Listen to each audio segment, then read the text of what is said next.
Fixed media sound not working on Xiaomi phone. Hello everyone, welcome to this channel. I'm here to help you out today. So without any delay, let's get started.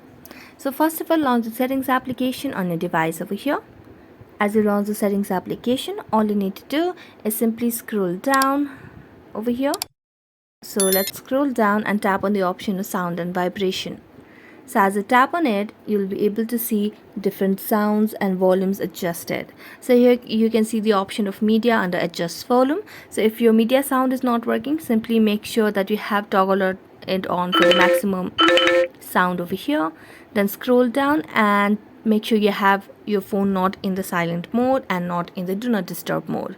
So let's tap on DND mode and toggle it off. Now as you do that, you'll be able to fix the issue, and if that does not fix your issue, you can simply make a long press on the power button, then tap on reboot and restart the device. This might definitely help you out. So thank you so much for watching this video and see you next time.